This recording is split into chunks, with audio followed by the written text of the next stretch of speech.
अस्सलाम वालेकुम, very very good morning to all of you. Programme में आपको खुशामदीद कहते हूँ और मैं हूँ आपकी मेज़बान नबीहा एजाज। उम्मीद करती हूँ कि आप तमाम लोग खैर आफियत से हैं और अच्छी सेहत में। और ख़ासकर मेरी दुआ है कराची के लोगों के लिए। कल आपको पता है कि एक तखरीबकारी की वारदात हुई, अफसोसनाक वाक़या पेश आया। कराची में सदर के इलाके में बॉम्ब ब्लास्ट हुआ। रात को मैं भी न्यूज़ चैनल बल्कि एक प्रोग्राम देख रही थी और जब प्रोग्राम के दरमियान में ब्रेकिंग न्यूज़ लाइव गई और 6 गाड़ियाँ इनिशियली तबाह होने की खबर आई। अब तक जो न्यूज़ सामने आ रही है उसमें जनाब एक शख्स जाम बहक हुआ है, 10 अफराद जख्मी हुए हैं, इतलात सामने है।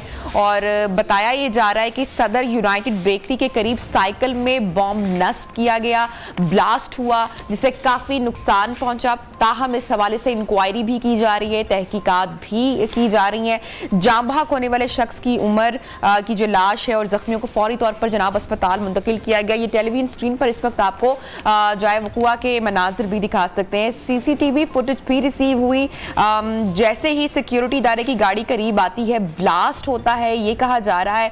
जबकि DIG साउथ ने कहा है कि धमाका खेज मवाद साइकिल में नस्ब था और साइकिल में डिवाइस नस्ब की गई थी, ये रिपोर्ट्स सामने आ रही हैं और इसको धमाके से उड़ाया गया। ये भी आपको बताएं कि बम तकरीबन 2 से 2.5 किलोग्राम वजनी था, देसी साख्ता ये बम था। और माजी में ये हब रिवर रोड, शेरी जिना कॉलोनी और के माड़ी में भी इसी नौयत के ब्लास्ट हो चुके हैं। ताहम तफ्तीशी इदारों की जानिब से कार्रवाई भी की जा रही है। तमाम लोग सेफ रहें, अपना ख्याल रखें और बहुत सारी दुआएं जनाब कराची के शहरियों के लिए। आगे बढ़ते हैं प्रोग्राम में और थोड़ी सी पॉलिटिकल हैपनिंग की बात करते हैं जनाब। मुल्क में सियासी जो गहमा गहमी है वो थमने का नाम ही नहीं ले रही। आए रोज़ कोई ना कोई हलचल देखने को मिलती है और जो सरे फहरिस्त है या सबकी जो नज़रें टिकी हुई हैं वो लंदन में होने वाली जो मियाँ शहबाज शरीफ और नवाज शरीफ की जो मीटिंग है उस मुलाकात पर नज़रें टिकी हुई हैं कि आया कोई अहम फैसला हो चुका है या अभी मंजर यहाँ पर नहीं आया और आने वाले दिनों में कुछ हो सकता है। मुस्लिम लीग नून बज़ाहिर ऐसा लग रहा है कि एक गर्दाब में फंस चुकी है और डिमांड्स रखी जा रही हैं पाकिस्तान तहरीक इंसाफ की जानिब से कि कबल अज वक्त इलेक्शन करवाया जाए और प्रेशराइज किया जा रहा है। जबकि अगर पीपल्स पार्टी की बात की जाए तो पीपल्स पार्टी इस्लाहात के बगैर इलेक्शन में नहीं जाना चाहती है। मुस्लिम लीग नून इस वक्त कंफ्यूज दिखाई दे रही है। मुल्की मईशत एक बोझ है इस वक्त, उसको मेंटेन करना, दीगर मामलात काफ़ी चैलेंजिंग सिचुएशन है। और ऐसे में लंदन में जो ये मुलाकात हुई है, क्या इसमें कोई बड़ा फैसला लिया गया है इंतखाबात से मुतल्लिक या फिर नहीं, ये तो आने वाला वक्त ही बताएगा। बहरहाल सारी सिचुएशन के ऊपर तज्जिया लेते हैं। हमारे साथ इस वक्त मौजूद हैं कंवर दिलशाद साहब, साबिक सेक्रेटरी इलेक्शन कमिश्नर। कंवर साहब बहुत शुक्रिया, आपने वक्त निकाला। बताइएगा कबल अज वक्त इंतखाबात करवाना इलेक्शन कमीशन के लिए इस वक्त मुमकिन है? इलेक्शन कमीशन ऑफ पाकिस्तान को बाद सियासी जमात खासतौर पर तहरीक इंसाफ जो तनकीद का निशाना बना रही है उन्हें ज़मीनी हक़ाइक़ का इल्म नहीं है। इलेक्शन कमीशन पाकिस्तान आइन के तहत आर्टिकल 24 हो या 218 हो, वो मुकम्मल तैयार है। इलेक्शन कमीशन पाकिस्तान 90 दिन में इंतखाबात करवा देगा। उसमें एक छोटी सी एक आइनी तरमीम की ज़रूरत पेश आ रही है जिस पर इमरान खान जो है वो बिला सोचे समझे इलेक्शन कमीशन पर तनकीद कर रहे हैं। और लेकिन उन्हें ये है आर्टिकल 51 में ये लिखा हुआ था जब 2018 के इंतखाबात हुए थे, उसमें आइन के आर्टिकल 51 में एक मर्दमशुमारी के हवाले से ये लिखा गया था कि ये अबूरी नोटिफिकेशन है और अब इसके ये सिर्फ आपका जो इंतखाबात हो रहे हैं 25 जुलाई 2018 तक यहाँ तक महदूद है। आइंदा जब इंतखाबात होंगे तो फिर आपको इस आइन में तरमीम करनी पड़ेगी और यहाँ जो लिखा है अबूरी सेंसिस रिपोर्ट वहाँ लिखना पड़ेगा हतमी रिपोर्ट यानी फाइनल रिपोर्ट। तो इलेक्शन कमीशन पाकिस्तान ने 1.5 साल से इलेक्शन कमीशन ने 1.5 साल तक चीफ इलेक्शन कमीशन ने प्राइम मिनिस्टर पाकिस्तान को खतूत लिखे, 16 खतूत लिखे कि जनाब आप इस आइन में तरमीम कर लें। और जहाँ आपने लिखा है ना प्रोविजनल यानी अबूरी, उसकी जगह पर आप लिखते हतमी यानी फाइनल। तो ये आप जब फाइनल लिख देंगे तो आइंदा जब इंतखाबात होंगे 2023 में तो हम हल्का बंदी करवाने के लिए आईनी तौर पर मजबूत हो जाएंगे। अगर हमने इसके बगैर हल्का बंदी की तो कोई सुप्रीम कोर्ट ऑफ पाकिस्तान में इसको चैलेंज कर देगा और तमाम सिस्टम खत्म हो जाएगा। ठीक तो लेकिन प्राइम मिनिस्टर साहब ने 16 खतूत का कोई जवाब नहीं दिया जिसकी बना पर इलेक्शन कमीशन हेल्ड अप हो गया 1.5 साल तक। अब जब ये अचानक बुरहान पैदा हो गया इंतखाबी, अब भी इलेक्शन कमीशन ने हुकूमत पाकिस्तान से रजू किया है कि आप इसमें दो तरीके करें, या तो ऑर्डिनेंस के जरिए इसको तरमीम कर लें, या फिर आपके पास कौमी असम्बली में अक्सरियत है तो यहाँ तरमीम कर ले ताकि हम हल्का बंदी करवाएं, या आप कह दें कि जो 2018 की जो हल्का बंदी थी उसी की बुनियाद पर इंतखाबात करवा दें, तो हम 90 दिन में पाकिस्तान में इंतखाबात करवा देंगे, क्योंकि हल्का बंदी ऑलरेडी हो चुकी है 18 जून 2018 को, उसी की बुनियाद पर हम इंतखाबात करवा देंगे। तो ये कोई आईनी तौर पर कोई हिच नहीं है, ये सिर्फ महज पॉलिटिकल मामलात हैं और इलेक्शन कमीशन पाकिस्तान मुकम्मल तौर पर तैयार है, इंतखाबात करवा देगा, उसमें कोई किसी किस्म का मामला नहीं है। तो तमाम सूबाई हुकूमतें और वफाकी हुकूमत इलेक्शन कमीशन के मतहत होती है, लेकिन एक सबसे बड़ा अहम मसला जो आपकी वसादत से मैं ये कहना चाहूँगा, तो पहले फैसला तो कर लें ना, चारों सूबाई असम्बलियाँ भी डिज़ाल्व करनी पड़ेगी ना, वफाकी हुकूमत भी डिज़ाल्व होगी यानी कौमी असम्बली और चारों सूबाई असम्बली, ताकि एक मुश्तरका तौर पर एक ही मुल्क में जो है इंतखाबात हो जाए कौमी सूबाई असम्बली के। ये तो नहीं होता कि कौमी सतह पे हो जाए सूबाई सतह पे ना हो, तो यहाँ बैठ कर फैसला करें। एक और बड़ी अहम बात ये है, तो फैसला कौन करेगा? आर्मी तो इनकार कर दिया था, हमारा तो कोई ताल्लुक नहीं, हम तो आगे नहीं बढ़ते। तो अब ये चारों जो है सूबाई वज़राए आला, वफाकी वज़ीर आज़म, ये सारे बैठ के फैसला करेंगे। तो इमरान खान साहब जिनसे बात करना है रवादार नहीं समझ रहे, तो किसके जरिए बात करवाएंगे? क्या अक़वाम मुत्तहिदा के सेक्रेटरी जनरल को बुलाना पड़ेगा कि जी आप आए फैसला करें? आप किससे बात करेंगे? तो जो फैसला करेगा इंतखाबात कब होने हैं, जुलाई में होने, अगस्त में होने, नवंबर में होने, किस ताकत के जरिए इलेक्शन होंगे, किससे आप बात करेंगे, मुज़ाकरात किससे करेंगे? तो कंवर साहब आप देख रहे हैं, आपको लग रहा है कि जो आईनी तरमीम की जरूरत पेश पड़ रही है, आप ये तरमीम होते हुए देख रहे हैं? तरमीम ना करें, एक फैसला कर लें कि आप 2018 की जो मर्दमशुमारी थी उसी की बुनियाद पे इंतखाबात करवा दें, बस काफी है। लेकिन उसके ऊपर तो उसके ऊपर एतराजात भी हैं, पार्टियों को उसके ऊपर एतराजात भी हैं। जी, उसके ऊपर एतराजात भी हैं। आसिफ अली जरदारी जो इलेक्शन इस्लाहात की बात कर रहे हैं, पीपल्स पार्टी, आपको पता है कि इस वक्त उनकी सबसे बड़ी डिमांड जो है वो इस्लाहात हैं, तो सुनने में तो यही लग रहा है ना कि इस्लाहात के बगैर इलेक्शन में वो नहीं जाना चाहते। नहीं, इंतखाबी इस्लाहात के बारे में मैंने कल स्पीकर साहब से भी मैंने बात करनी चाहिए थी, शायद आज हमारी मुलाकात हो जाए। तो मैं उनसे ये पूछना चाहता हूँ कि आप कौन सी इस्लाहात करना चाहते हैं, हमें बताएं तो सही, क्या एजेंडा है, किस मामले में कौन सी कानून साजी आपने करनी है, क्या तरीका कार इख्तियार करना है जिससे कि तमाम स्टेक होल्डर जो है उस इंतखाबात को तस्लीम कर लें। तो कोई हमें बताएं तो सही ना, आप हमें बताएं ताकि आपके जरिए हमारे जरिए तमाम बहस मुबाहिसा हो जाए, राय दे सके। तो बताते कोई नहीं। इंतखाबी इस्लाहात का कह रहे हैं, इंतखाबी इस्लाहात तो ऑलरेडी हमारे इलेक्शन एक्ट में मंजूर हो चुकी है, इसकी मौजूदगी मतलब मजीद इंतखाबी इस्लाहात की जरूरत ही नहीं है। आप हैरान होंगी कि इंडिया जैसा मुल्क 75 साल हो गए 3 तरमीमें की है, यानी 3 इंतखाबी इस्लाहात की है 75 साल में, और यहाँ हर साल नए 6 महीने के बाद, तीसरे महीने के बाद इंतखाबी इस्लाहात का नारा लगाते। हमें बताए तो सही कौन सी इंतखाबी इस्लाहात की जरूरत है। आप इलेक्शन कमीशन पाकिस्तान को पूरे इख्तियारात हैं, उन्हें वो इंतखाब करवा देंगे। तो अगर आपने कोई नई चीज लानी है, कोई नया सिस्टम लेके आना है, तो आप बता दें क्या इंतखाबी इस्लाहात करना चाहते हैं। हर नारा लगा रहे हैं, बिलावल जरदारी भी, स्पीकर साहब भी, प्राइम मिनिस्टर साहब भी, तमाम के इंतखाबी इस्लाहात हमें पहले जरदारी साहब भी, यानी आसिफ जरदारी साहब भी पहले इंतखाबी इस्लाहात, बाद में इलेक्शन। जैसे कि जब जनरल ज़िया साहब का लगा था मार्शल लॉ, तो वली खान ने कहा था जी पहले एहतसाब फिर इंतखाब, तो 90 दिन की बजाय 11 साल में इंतखाब हो गए थे। तो ये आप बताएं सही, इंतखाबी इस्लाहात करना क्या चाहते हैं, आपको बताएं, हमें बताएं, प्रेस कॉन्फ्रेंस करें, पब्लिक को बताएं, पब्लिक को एतमाद में लें कि क्या इंतखाबी इस्लाहात आप करना चाहते हैं, वो बताते नहीं है। तो ये सारे सिलसिले हमें नजर आ रहा है। आप इंतखाबात करवाएं, मुल्क की सूरत हाल बहुत खराब है, इंतखाबी इस्लाहात को एक तरफ रखें। ऑलरेडी हमारा आईन कानून के मुताबिक मुकम्मल इख्तियारात हैं, इलेक्शन कमीशन पाकिस्तान को इंतखाब करवा देगा वो।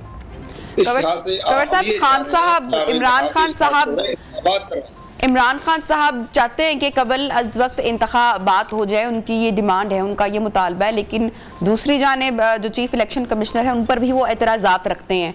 तो ऐसी सूरत हाल में इलेक्शन कमीशन को भी आप समझते हैं कि मुश्किलात का सामना करना पड़ता है, या ऐसी सूरत हाल बनती है जब इंतखाबात की बात होती है तो इट्स नॉर्मल? इसका सबसे आसान तरीका ये है कि अपनी अना परस्ती छोड़ें प्रेसिडेंट ऑफ पाकिस्तान को बीच में लाएं, प्रेसिडेंट ऑफ पाकिस्तान सारे स्टेक होल्डर को बुलाएं। वो क्योंकि वफाक की अलामत है, सदर ममलकत जो सुप्रीम कमांडर हैं वो तमाम स्टेक होल्डर को बुलाएं और उनसे कहें, उसमें इलेक्शन कमीशन ऑफ पाकिस्तान को भी इसमें इन्वाइट करें और चीफ जस्टिस ऑफ पाकिस्तान को भी इन्वाइट करें। उन्हें ये कहें कि जनाब ये सूरत हाल है, आप ये बताएं कि आइंदा इंतखाबात कब होंगे। तो सदर ममलकत को आगे बढ़ना पड़ेगा, वही एक ताकत है, वही एक सबसे बड़ा ताकत का तस्मा है।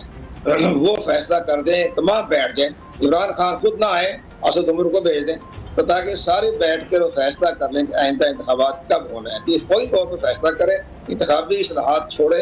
जब आप नई गवर्नमेंट आ जाएगी तो वो अपने इंतखाबी इस्लाहात करवाते रहे। इस मौजूदा हालात में इंतखाबी इस्लाहात करने के इलेक्शन आगे चला जाएगा, इससे मुल्क की माशी हालत भी खराब है, लॉ एंड ऑर्डर की सूरत हाल है। इस वक्त ना तो वफाक में कोई हुकूमत है, ना सूबों में कोई हुकूमत है। खुदा ने खास्ता मुल्क पर कोई जहालियत हो जाती है तो किसको देखेंगे आप? ना तो मुल्क में सुप्रीम कमांडर है, ना हुकूमत है, ना वफाकी हुकूमत है। इसलिए फौरी तौर पर इंतखाबात के लिए सदर ममलकत आगे बढ़े और एक राउंड टेबल कॉन्फ्रेंस करें, मुज़ाकरात करें, डायलाग करें और जिसमें के सारे स्टेक होल्डर बमा चीफ इलेक्शन कमिश्नर और मैं तो कहता हूँ chief justice of Pakistan. Kanwar साहब, अभी तो जो सूरत हाल अभी बनी हुई है, ऐसा तो लग रहा है कि सदर साहब इस वक्त पार्टी बने हुए हैं या पार्टी का हिस्सा है, तो ऐसी सूरत हाल में कोई फैसला आपको लगता है कि फेयर लिया जा सकता है? मुल्क के मफाद में आप देखा जी, आर्मी ने बिल्कुल अल्लाह ताला की गजार किया। तो हम तो बड़े अदब के साथ कहेंगे जनाब आप स्टेक होल्डर हैं, आप आइन के आर्टिकल 5 के तहत पाकिस्तान की रियासत की आपने हिफाजत करनी है, तो आप भी अपना इस तरह से जो है आगे बढ़ के इनको समझा सकते हैं। लेकिन सदर ममलकत को बीच में लाएं। सदर ममलकत जब बीच में आ जाएंगे तो फिर सारे मसले हल हो जाएंगे, तमाम सियासी जमातें भी हो जाएंगी। अब ये लॉन्ग मार्च जो इस्लामाबाद में आने की तवक्को की जाती है, इससे भी हालात बिगड़ जाएंगे, हालात ठीक नहीं होंगे।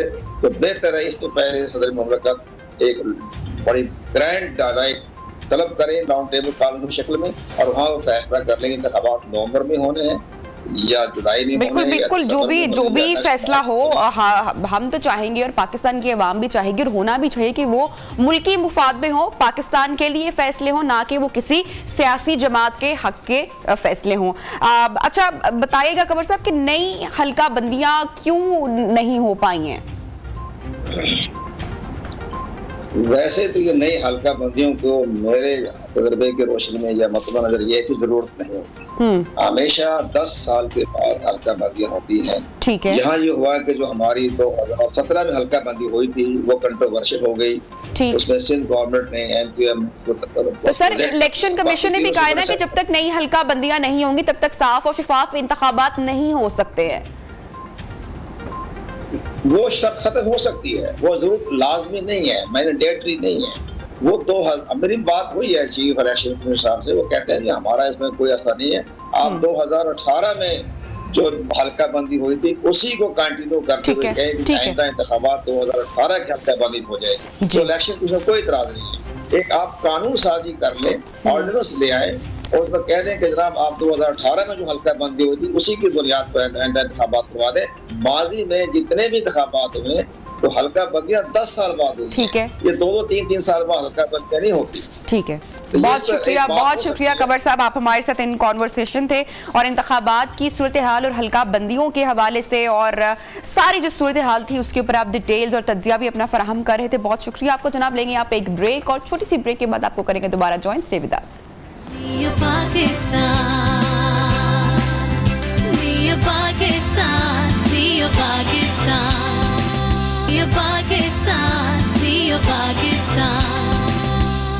वेलकम बैक जनाब। न्यू पाकिस्तान में आपको एक मरतबा फिर से खुशामदीद कहते हैं। और जो मुल्की हालात हैं, मुल्की जो मैशत जिस डगर पर है, महंगाई जितनी बढ़ चुकी है, कोई शख्स इस मुल्क में बेरोज़गार है तो कोई अपना इलाज नहीं करवा सकता, कोई अपने बच्चों की स्कूलिंग एजुकेशन अफोर्ड नहीं कर सकता, तो किसी के घर में खाने के लिए रोटी नहीं है। हर शख्स इस वक्त महंगाई की चक्की में पिसता हुआ दिखाई दे रहा है।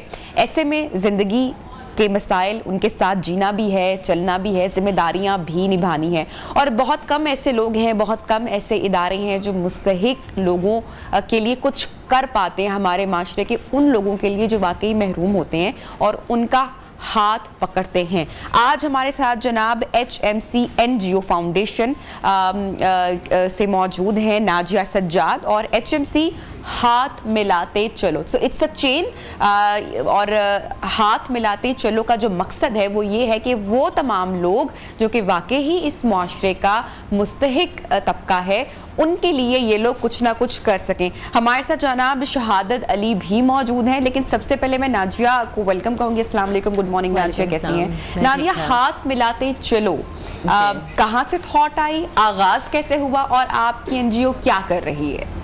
मैंने तो इस NGO को काफ़ी टाइम बाद ज्वाइन किया क्योंकि मैं एक डेजिग्नेशन पे हूँ जिसको कहते हैं कोऑर्डिनेटर। मैं सारा इसको मैनेज करती हूँ, सारे अपॉइंटमेंट, सारी चीज़ों को। लेकिन ये जो मैंने इसको ज्वाइन किया, मुझे अच्छी बात ये लगी, इसमें मेरे हस्बैंड जो हैं उसके डायरेक्टर हैं इसके, और ये असल में बचपन के दोस्त थे जो कि जहाँ रहते थे उस जगह का नाम था HMC। ये टेक्सला में होती है। अच्छा। तो ये छोटे छोटे से थे जब से एक साथ थे और नाउ अब ये माशाल्लाह सब कामयाब अपनी अपनी जगह पे हैं। तो इन लोगों ने, इनके पास आपस में ये लोग जब मिले हैं काफ़ी अरसे के बाद, तो इनके पास उसी HMC कॉलोनी का एक इनके पास केस आया जो इनके कोई बेकरी वाले थे, तो उसकी बच्ची ने दुनिया नहीं देखी थी। दुनिया नहीं देखी? आंखें नहीं थी उसकी, आंखें, उसको कोई प्रॉब्लम था, तो बाय बर्थ होगा, कुछ ना कुछ था, तो उसका इलाज हो सकता था। सही। उसके पास पैसे नहीं थे कि मैं ट्रीटमेंट कराता, तो इन लोगों ने उसका ट्रीटमेंट कराया, हेल्प की। वो फर्स्ट केस था। तो वो तो ऐसे ही किया ना हमने, बिल्कुल ही। लेकिन जब वो किया ना तो उसके बाद इन सबको एक देखे ना, किसी ने जो एहसास उजागर होता है, एहसास तो हुआ। अब एक आप खुद सोचें, किसी ने देखा ही कुछ नहीं था और वो देखने लग जाए, तो आप खुद से सोचें कि उसका कितना एक मुनफरिद एहसास है कि बिल्कुल अगर मैं किसी की हेल्प करती हूँ तो मुझे खुशी होती है, छोटी सी। तो ये तो एक बहुत बड़ी हेल्प थी ना। तो ये जब उन्होंने किया तो वो आहिस्ता आहिस्ता से इनके ये शौक़ पैदा होता गया। फिर उन्होंने, पहले ये लोग लिमिटेड थे कि उसी कॉलोनी में सबकी हेल्प करेंगे, अब ये उससे बाहर निकल गए हैं और हमने इसको एक नाम दे दिया है। पहले वो HMC कॉलोनी के नाम से हम इसको जानते थे, अब एक हाथ मिलाते चलो के नाम से जानते हैं, जिसमें हम सिर्फ उस कॉलोनी के नहीं बाकी सब लोगों की भी हेल्प करते हैं, क्योंकि मदद तो किसी की भी की जा सकती है। तो किस तरह से नाजिया लोग आपसे रब्ता करते हैं, कांटेक्ट करते हैं, और आप फिर किस तरह से जांच पड़ताल भी करते हैं? हाँ, एक प्रॉपर प्रोसीजर होता है। कांटेक्ट तो हमें लोग इस तरह से करते हैं, देखें आपने आज मुझे बुलाया है, अब आपके यहाँ किसी ने मुझे सुन लिया तो उसको पता चलेगा कि मेरी एक ऑर्गेनाइजेशन है, उसको एक हेल्प की ज़रूरत है, तो वो मुझसे लाजमी रब्ता करेगा। एक फ्रेंड्स ऑफ फ्रेंड हो गया, सोशल सर्कल में हो गया, और इसी तरह फिर हमारे से लोग रब्ता करते हैं। हमारा प्रॉपर जो होता है ना, ये होता है कि हमारे पास, अगर ये नहीं है कि सारे ही कामयाब हो गए, ऐसा होता है कि हमारे पास कोई केस आता है, अगर वो हमारे जो है रूल्स के हिसाब से नहीं फिट बैठ रहा होता है तो हम उसे रिजेक्ट कर देते हैं। अब उसकी प्रॉपर हमारी इन्वेस्टिगेशन होती है, हमारे लीगल एडवाइज़र हैं और हमारी पूरी टीम है, वो पूरा इन्वेस्टिगेट करती है कि हाँ इसको वाकई ही हेल्प की ज़रूरत है कि नहीं, तो ही हम करते हैं, अदरवाइज़ फिर हम उन्हें मना कर देते हैं कि आप हमारे क्राइटेरिया पे पूरा नहीं उतर रहे हैं। अच्छा, शहादत अली भी आपके साथ मौजूद है। अस्सलाम वालेकुम, कैसे हैं आप? ठीक है। कैसे पहुंचे नाजिया जी तक आप, और किस तरह से इन्होंने आपको हेल्प आउट किया? ये इनके जैसे इन्होंने जिक्र किया ना, ये 4 दोस्त हैं, तो उनमें से एक मेरे साथ एक दोस्त काम करते रहे, इमरान साहब। अच्छा। शेख इमरान अहमद। तो उन्होंने मतलब मेरी बेटी का जब रिश्ता आया तो मुझे लगा कि मुझे कहीं किसी दोस्त से जिससे कोई जो मतलब मेरी हेल्प कर सकता है उससे बात करनी चाहिए। जाहिर सी बात है, जब बेटी की शादी होती है तो बाप के कंधों पर बहुत ज़्यादा बोझ पड़ जाता है, और हमारे जो मुआशरे के जो रस्म और रिवाज हैं और जो सिस्टम है उसके तहत हर बाप की ख्वाहिश होती है कि एक अच्छी और बाइज्जत तरीके से वो अपनी बेटी को रुखसत करे। मतलब मैं तो इतना नहीं था, सफ़ेद पोशी वाली बात है। तो वो इमरान साहब से मैंने जिक्र किया तो उन्होंने कहा जी हमने जो बनाई हुई है ना हाथ मिलाते चलो, तो इसमें हम आपको थोड़ी कर सकते हैं तरीक़ाकार। फिर उन्होंने मुझे में काफ़ी सारी चीज़ें का बहुत सारा काम करके दिया, मतलब मेरी सोच से भी ज़्यादा, मेरी कह सकते हैं कि मेरी ताकत से बहुत ज़्यादा ठीक उन्होंने किया काम। और ये आज अल्लाह का शुक्र है, तकरीबन 3-3.5 महीने हो गए हैं बेटी को, काफ़ी खुश है और अपने घर में इंशाल्लाह। सारी जिम्मेदारी हर तरह की शादी की सारी जिम्मेदारी उन्होंने उठाई, मतलब तकरीबन टोटल ख़र्चा कह सकते हैं कि जहेज़ समेत, उसमें वो खाने का ख़र्चा, टेंट वगैरह या जो भी एवरीथिंग जो चीज़। नाजिया, इसके अलावा सेहत और एजुकेशन पर भी आप काम कर रहे हैं? जी जी, हम बेसिकली शुरू तो हमने इसी सेहत के हिसाब से ही किया था, और फिर आहिस्ता आहिस्ता, क्योंकि हम फिर अगर देखा जाए तो उसमें फिर हम बाउंड होते जा रहे थे, तो उसमें क्राइटेरिया में कि हम इलाज ही लोगों के कराएं। तो अगर हमारे पास कोई और केस आता है और वो कहता है कि हमें इस तरह की हेल्प चाहिए, तो फिर हमने और भी करना शुरू किया। मेडिकल के अलावा हम एजुकेशन साइड पे लोगों की, कई ऐसे बच्चे हैं जिनकी हम फीसिस दे रहे हैं मंथली, यूनिवर्सिटी लेवल पे, स्कूल लेवल पे, और कई ऐसे हैं जिनका हमने इलाज करा लिया है और काफ़ी का अभी चल रहा है, जिसमें मोस्टली हमारे कैंसर पेशेंट्स हैं। और हमने किडनी ट्रांसप्लांट तक कराया है, हमने आइज़ लगवाई हैं अभी ऑलरेडी, मैंने आपको बताया। और इसके अलावा अगर छोटे मोटे होते हैं, किसी की तदफीन करानी होती है या किसी का कुछ ऐसा होता है वो जिनका कोई नहीं होता, तो नाजिया फंड्स वगैरह किस तरह से, फाइनेंसेस वगैरह कैसे मैनेज होते हैं? लोग सपोर्ट करते हैं? हाँ, लोग सपोर्ट करते हैं। स्टार्टिंग में तो आई एम श्योर मुश्किल हुआ होगा सबसे। स्टार्टिंग में तो बहुत मुश्किल हुआ था, और मैंने आपको बेसिकली बताया ना कि जो 4 फ्रेंड हैं, वैसे तो माशाल्लाह चारों के चारों एक अपनी कामयाब ज़िंदगी गुजारे हैं, जिसमें हमारे इमरान साहब हैं, अदनान साहब हैं, शाहिद साहब हैं और सज्जाद साहब हैं। तो ये सारे माशाल्लाह अपनी अपनी जगह पे हैं एक काम। लेकिन देखें 4 बंदे कितनी को हेल्प कर सकते हैं, हाँ।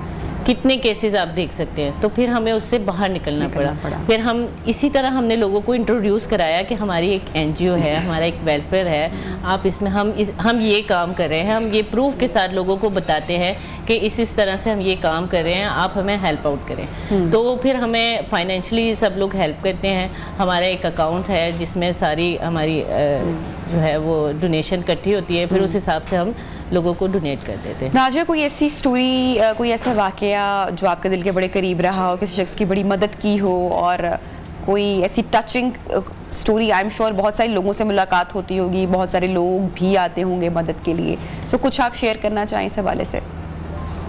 सारी स्टोरीज ही टचिंग होती हैं, आप यकीन करें। जो किसी की हेल्प करने के बाद एक खुशी आप देखते हैं ना, वो सारी टचिंग होती है, नो डाउट।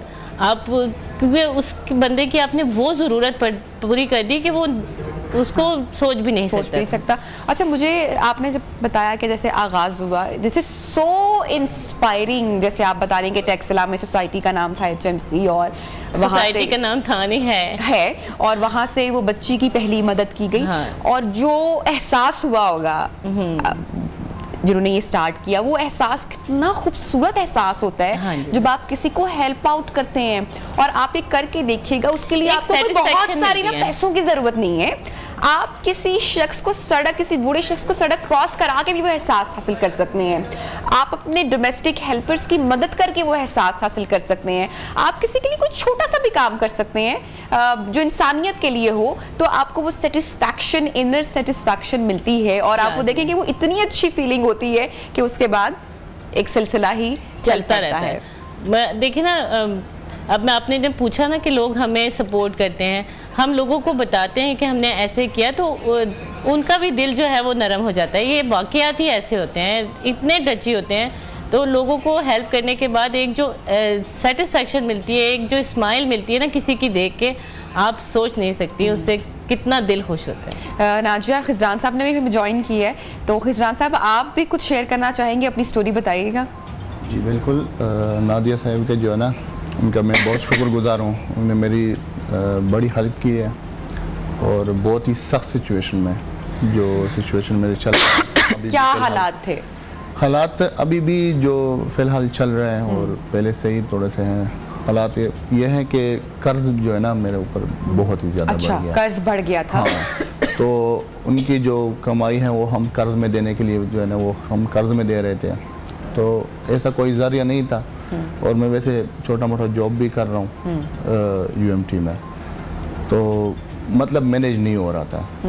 तो मुझे तो पता ही नहीं था कि इनका जो है ना जो सिस्टम चल रहा है इनका। तो इन्होंने आपके सारे कर्ज की अदायगी की? बिल्कुल, उन्होंने कर्ज की अदायगी नहीं की। हाँ। उन्होंने मुझे जो है ना वो बैंक से जो है ना वो उनके लिए मैंने अच्छा, फॉर्म था। हाँ, रोजगार के लिए आपको प्रोवाइड किया। मेरा फॉर्म था, लेकिन उनमें हाँ बिल्कुल, ताकि आप अपना काम कर सके। बिल्कुल, और किसी की इज्जत नफ्स भी मजरू ना हो, कोई अपने काम का इनिशिएटिव ले सके और अपनी ही कमाई से अपना कर्ज अदा कर सके। I think that's great. Nazi, thank you so much, आपने बताया हमें आपकी NGO हाथ मिलाते चलो के बारे में। और आप भी जनाब कर सकते हैं, कुछ भी कर सकते हैं, उसके लिए आपको किसी के साथ बहुत ज़्यादा इन्वेस्टमेंट करने की ज़रूरत नहीं है, कोई बहुत बड़ा काम करने का इंतज़ार ना करें। जैसा कि मैंने भी बोला कि छोटी छोटी नेकी आप करते चले जाएं, छोटी छोटी मदद आप किसी की करते चले जाएं। हो सकता है कि खुदा ने आपको ही चुना हो किसी बड़े काम के लिए। तो जनाब यहाँ पर लेंगे एक ब्रेक, और ब्रेक के बाद हम बात करेंगे आजकल एक मौसमी फल जो कि मेरा तो बहुत ही फेवरेट है, ना सिर्फ फेवरेट है बल्कि उसके बेतहाशा फ़वाइद भी हैं। मैं बात कर रही हूँ जनाब आम की नहीं, तरबूज की। आम फलों का बात है, लेकिन आज हम जरा तरबूज की बात करेंगे, क्योंकि अंडररेटेड फलों की अफादियत के बारे में बात करना इज़ वेरी इंपॉर्टेंट। तो ब्रेक के बाद जनाब वापस आते हैं, साथ रहिए।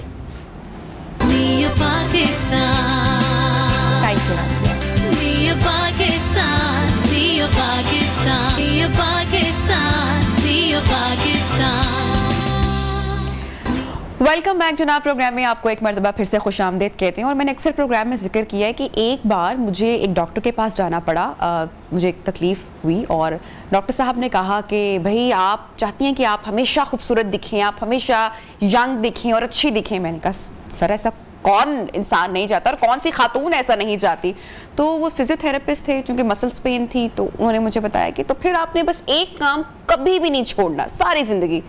आई आस्क्ड कि भाई कौन सा ऐसा काम है जो मुझे हमेशा करना है, मैं तो फ़ौरन तैयार हूँ करने के लिए। उन्होंने कहा कि एक फ्रूट बाउल सारी ज़िंदगी आपने खाना है, और इसके जितने बेतहाशा फ़ायदे हैं आई एम श्योर आप तमाम लोग जानते हैं, लेकिन उसके बावजूद हम फलों का इस्तेमाल नहीं करते। फलों की जितनी अफादियत है, और हमारे यहाँ कुछ टॉप रेटेड फल होते हैं और कुछ अंडर रेटेड फल होते हैं, यानी कि बेचारा फल ला के पड़ा पड़ा सीजन खत्म हो जाता है लेकिन हम उसका इस्तेमाल नहीं करते। मैं बात कर रही हूँ आज हमारे प्रोग्राम में तरबूज के फवायद की। और तरबूज का आपको पता है लाल लाल रंग वैसे भी इतना खूबसूरत लगता है, खाने में बड़ा खुश जायका होता है, लेकिन इसके फ़ायदे कितने हैं ये आज हम आपको बताएंगे। और बात करने के लिए माहिर ग़िज़ाइयत यमुना चट्ठा साहिबा हमारे साथ मौजूद हैं। अस्सलाम वालेकुम यमुना, कैसी हैं? ठंडा ठंडा मीठा मीठा तरबूज बहुत सारे फायदे भी अपने साथ लेकर आता है। हाँ, वालेकुम सलाम। आई होप आप भी खैरियत से होंगी। जिस तरह आपने कहा ना कि अंडररेटेड फल, तो तरबूज के बारे में मैं ये जरूर कहूंगी कि इसके फायदे किसी को नहीं पता। हमें ये पता है कि मजेदार बहुत है, आप रिफ्रेश्ड फील करते हो, अच्छा फील करते हो। जी जनाब, यमुना से हम बात करेंगे और दोबारा कनेक्ट करने की कोशिश करेंगे। तो प्रोग्राम के इस हिस्से में हम बात कर रहे हैं तरबूज के फ़ायदे की। जैसा कि मैंने बोला ना कि हमारे यहाँ कुछ फलों को बहुत ज़्यादा पसंद किया जाता है, बीमार भी होते हैं तो सेब ही खाए जाते हैं, या आम बड़ा पसंद किया जाता है, लेकिन बाकी फलों की जो ग़िज़ाइयत है उसके बारे में लोगों को नहीं पता। यमुना, आप हमें तरबूज की अफादियत के बारे में बता रही थी। कह रही थी कि तरबूज एक ऐसा फल है जिसकी अफादियत के बारे में लोगों को इतना नहीं पता। हमें बस ये पता है कि मजेदार है, खाने में मजा आता है, पर इसके एक्चुअल फायदे क्या हैं। अगर फायदों पे बात की जाए तो सबसे पहले जो आपकी बात से स्टार्ट करूंगी, क्योंकि आपको फिजियोथेरेपिस्ट ने तरबूज खाने का क्यों कहा, वो इसलिए कहा क्योंकि जो मैं बिल्कुल वो हमारी उर्दू जुबान यूज करूंगी, बुजुर्ग हजरात या वो लोग जिनको ज्यादा काम करना पड़ता है या अपनी सेहत का उन्होंने अपनी छोटी उम्र में ख्याल ही रखा होता है, या कुछ छोटे लोग भी जिनको पट्टों में पट्टे चढ़ने का या वो उर्दू में कहते हैं कड़ल पड़ते हैं, इसका मसला होता है, तो इन लोगों में हो जाती है पोटाशियम की कमी। अब पोटाशियम अगर आप देखें तो बड़ा मुश्किल से न्यूट्रिएंट है, या आपको कभी भी अकेला नहीं मिलेगा, आपको किसी चीज के थ्रू लेना पड़ेगा। तो ये जो है गर्मियों में अगर डिहाइड्रेशन बहुत ज्यादा हो जाती है अक्सर लोगों को, क्योंकि पानी की हमें पीने की इतनी वो आदत नहीं होती, तो ये वाटरमेलन दो काम करता है। क्योंकि आपको पता है अगर डिहाइड्रेशन आपको होगी, पानी की कमी होगी जिस्म के अंदर, तो भी आपको ये मसल क्रैम्प्स का जो इंग्लिश में अगर वर्ड यूज करें तो उसका इश्यू होता है। वाटरमेलन दो काम करता है, वो ना सिर्फ आपके वाटर इंप्रूव करता है बॉडी के अंदर, पानी की जो कमी होती है उसको भी पूरा करता है, उसके साथ साथ ये पोटाशियम का बहुत अच्छा सोर्स है। तो जिन लोगों को भी पट्टों के मसले हैं, स्पेशली गर्मियों में बहुत फ्रीक्वेंट ये कंप्लेन सुनने में मिलती है, और लोग कहते हैं काम ज्यादा कर लिया इसलिए हो गया, बट एक्चुअली आपका पोटेशियम लेवल गिर जाता है और आप हो जाते हो डिहाइड्रेट। तो वाटरमेलन ऐसे लोगों के लिए बहुत ज्यादा मुफीद है। उसके बाद अगर मैं इसकी, क्योंकि मैं हमेशा, आपने कभी और किया, मैं जब भी किसी चीज के बारे में रिकमेंडेशन देती हूँ मैं हमेशा उसकी क्वांटिटी में जरूर बात करती हूँ, क्योंकि हमारे यहाँ पाकिस्तान में बहुत ज्यादा मोटापे का एक मसला है। तो मैं मैक्सिमम एडवाइस इस तरह से देती हूँ कि मैं माइंड में रखती हूँ कि जी मोटापा जो है ना, ये हर घर में को 4 से 5 अफराद को इशू होगा थोड़ा सा, तो क्वांटिटी बहुत मैटर करती है। वाटरमेलन के बारे में ये एक चीज है, कॉन्सेप्ट है कि ये कार्बोहाइड्रेट्स में या शुगर में बहुत ज्यादा होता है। ये बात कुछ हद तक सही है, पर इसका हरगिज़ ये मतलब नहीं कि आपने इस्तेमाल नहीं करना अगर आपका वेट ज्यादा है या आपको डायबिटीज है। अब जैसे कि हम मीठे शरबत इस्तेमाल कर रहे होते हैं, मुख्तलिफ रंगों के शरबत, और जो फिजी ड्रिंक्स ले रहे होते हैं, मेरे ख्याल से कि उससे ज्यादा शुगर या जितना नुकसान हमें उससे होता है अगर हम एक तरबूज का जूस पी लें और अगर उसमें शुगर कंटेंट ज्यादा भी है लेकिन उसके फायदे भी बहुत ज्यादा हैं। नहीं देखिए नबिया, ये वाली बात तो लाजिम है ना कि नेचुरल का शुगर कंटेंट आपको वो वाला नुकसान नहीं पहुंचाएगा डेफिनेटली।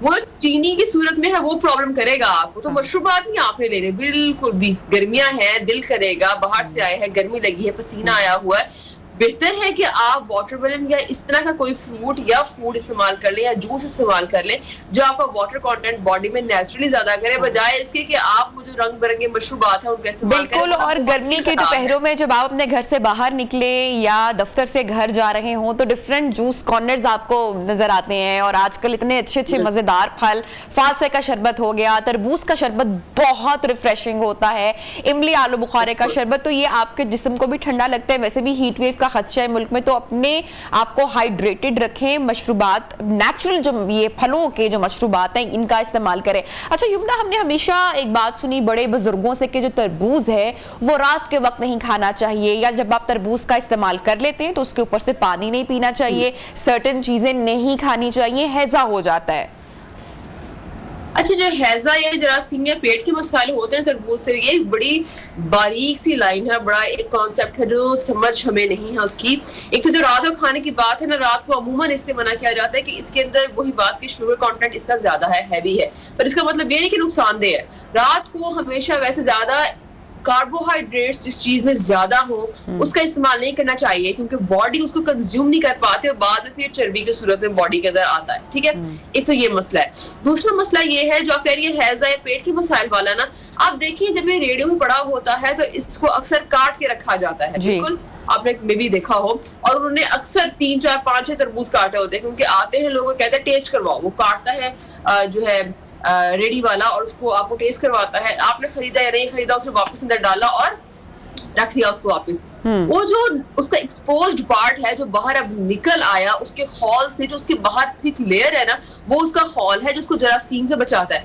अब आपने उसको जरासीम से एक्सपोज्ड कर दिया, ठीक, अब उसमें जरासीम आएंगे, और अगर आपने वैसा पड़ा हुआ घंटा पुराना पड़ा हुआ भी ले लेकिन देखिए जिस रेडी वाले ने उसको निकाला है उसके हाथ लगे हैं, उसके हाथ धुले थे, फिर आपने पकड़ा है, आपने खाया, वो भी फिर वापस अंदर चला जाता है। मतलब उसको हाइजीन के मसलों की वजह से उसके अंदर जरासीम की अफजाइश होती है, जिसकी वजह से पेट के मसाइल होते हैं, क्योंकि तरबूज अकेला कुछ भी नहीं करता। अगर आप प्रॉपर एक हॉल में मौजूद तरबूज ले रहे हैं तो वो आपको प्रॉब्लम नहीं करेगा। अच्छा, तरबूज के बीज के हवाले से भी बताइएगा, और पानी। ठीक है जी, आप बताएं। नहीं, पानी का मसला नहीं है, बिल्कुल पानी का मसला नहीं है। इसके बाद कोई इशू नहीं है कि बिल्कुल कोई मछली वाली बात है कि मछली के बाद दूध ना पिए, तो वो भी कॉन्सेप्ट गलत है। तरबूज के बाद पानी ना पिए, तरबूज के बीज भी बहुत फायदेमंद है।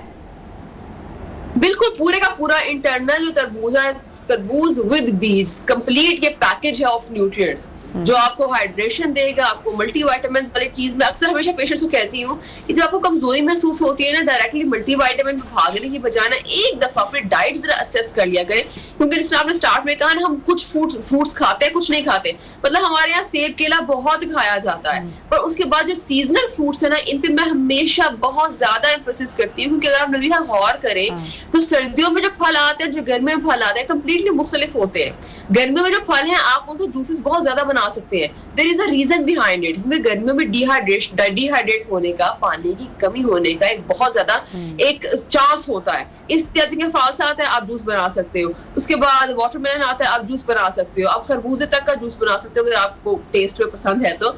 तो ये जितने भी वाटर कंटेंट इन फ्रूट्स का ज्यादा है, देयर इज अ रीजन कि वजह है कि वो गर्मी में होते हैं। इसलिए मौसमी फलों का बहुत ज्यादा इस्तेमाल करना चाहिए।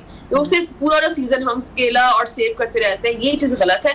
मौसमी फल, मौसमी सब्जियां उस मौसम के हिसाब की वजह से, उसकी प्रॉब्लम्स जो उस मौसम की वजह से आने होते हैं, उसकी रीजन की वजह से अल्लाह ने हमें दी होती है, उनका मैक्सिमम फायदा उठाना चाहिए।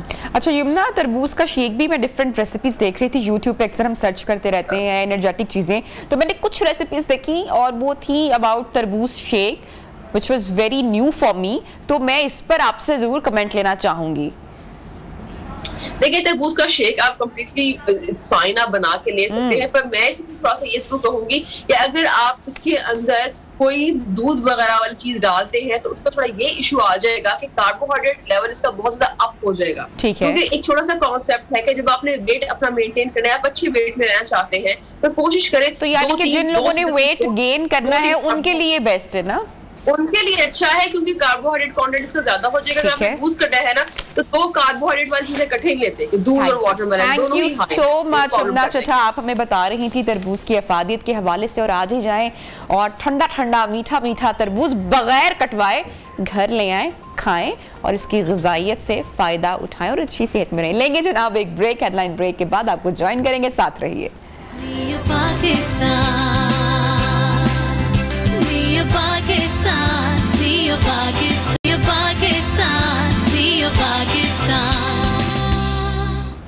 वेलकम बैक, खुशामदीद कहते हैं आपको प्रोग्राम में। और पंजाब की बहुत ही एक खूबसूरत जगह, हमारा एक बड़ा ही प्यारा सयाहती मकाम, हम जब भी फ्री होते हैं और छुट्टियां गुजारने के बारे में सोचते हैं तो हम हमेशा रुख करते हैं मरी का।